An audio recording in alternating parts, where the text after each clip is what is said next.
Jusqu'à ce que la mort nous sépare, un serment que beaucoup d'entre nous rêvent de prononcer mais que certains refusent d'appliquer. Linda Chase avait déjà connu de nombreuses relations désastreuses pendant ses 72 années vécues sur cette terre. Mais lorsqu'elle rencontra Charles Ziegler, les choses changèrent pour elle en mieux, beaucoup mieux. Comme de nombreux couples, Linda et Charles passaient énormément de temps ensemble, bien souvent devant la télévision à regarder des courses de rallye. Linda aimait tellement ce moment que même la mort de Charles ne changea rien à leur petit rituel.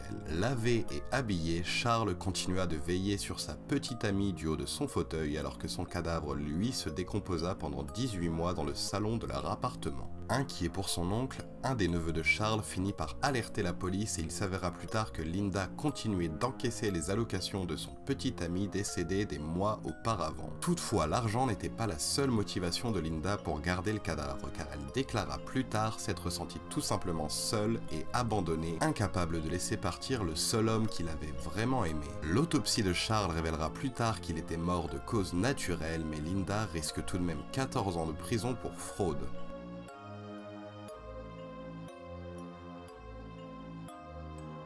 Jean Stevens peut être décrit par de nombreux termes, une mère de famille, une sœur loyale, une psychopathe. Ces trois termes seraient corrects.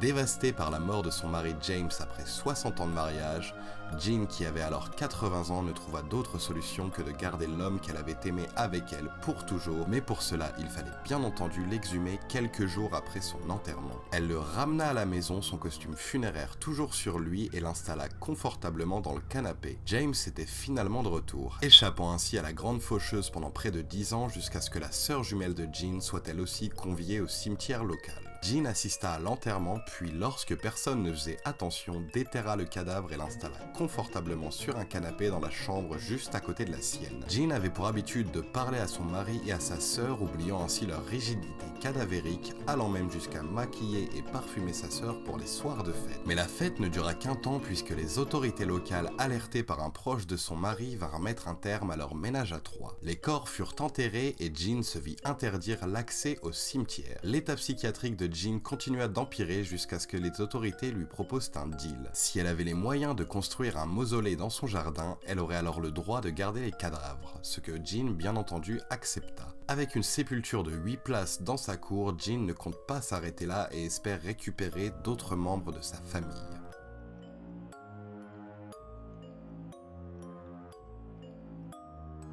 La chose la plus troublante pour ceux qui connaissaient Margaret Burnstoff était qu'aucun d'entre eux ne la connaissait vraiment. De toutes ces années passées à aider la vieille dame à porter ses courses jusqu'à chez elle, personne ne savait rien sur elle. Ni sur sa sœur Hélène que les habitants d'Evanston ne voyaient plus depuis quelques temps, ni sur son frère Frank qui lui aussi disparut subitement quelques mois plus tard. Lorsqu'interrogée sur sa relation avec sa famille, Margaret déclara que l'un ou l'autre avait récemment déménagé dans l'Indiana pour vivre avec ses proches, ce qui ne suffisait pas à satisfaire la curiosité des habitants de la petite rue fleurie de Judson Avenue. Mais cette curiosité fut malheureusement satisfaite lorsque la vieille dame emménagea dans une maison de retraite et que les déménageurs firent la connaissance des membres de cette famille. Des membres à l'état de putréfaction, voire même des squelettes sans aucune chair pour la sœur aînée Hélène décédée depuis les années 60.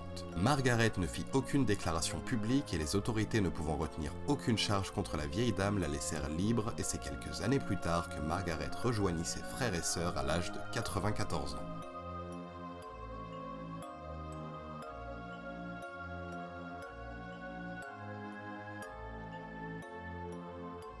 Né en Allemagne, Karl von Cosel grandit aux États-Unis et devint rapidement un éminent radiologue, connu pour avoir aidé et traité de nombreux tuberculeux, mais lorsqu'une patiente entra dans sa clinique, la relation devint rapidement bien plus que professionnelle. Lorsque Helena de Hoyos fit la connaissance de Karl, il la reconnut immédiatement. Lorsque Karl était jeune, il fit un rêve où l'un de ses ancêtres lui présentait la femme de sa vie et Karl savait désormais qu'il s'agissait d'Helena. Malgré tous ses efforts, Helena fut emportée par la maladie en 1931, laissant Karl en veuf éploré. Il insista auprès de la famille de la défunte pour payer les funérailles ainsi que la construction d'un mausolée. Mausolée que Karl finit par occuper occasionnellement puisqu'il passait régulièrement ses nuits allongé auprès de sa bien-aimée jusqu'à ce qu'il ne puisse plus résister à ses pulsions et décida de ramener Helena chez eux. Sérieusement décomposé, le cadavre s'éventra sur le chemin et une fois chez lui, Karl dut réparer le cadavre avec de la corde à piano et des draps propres. Alors que sa peau se dégradait, il l'a remplacée par de la cire à bougie, il transforma ses propres propres cheveux en une perruque et ses yeux par des prothèses en verre. Finalisant sa créature, notre Frankenstein américain poussa le vice jusqu'à fabriquer une prothèse pour préparer Helena à une vie sexuelle active.